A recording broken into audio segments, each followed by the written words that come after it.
So guys, 3 things you should pay attention to when you receive a product. Number 1, to check the package, is it clean or tidy?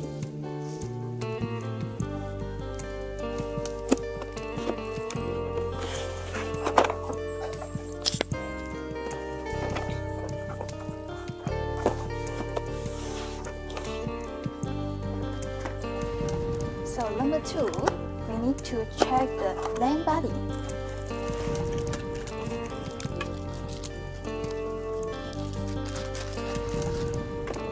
We need to see if there are any scratch on the lamp body.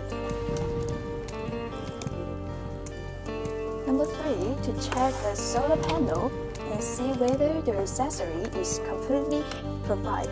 The remote control and the screws and solar panel. So that's some points for your reference. If you like it, please remember to follow our company.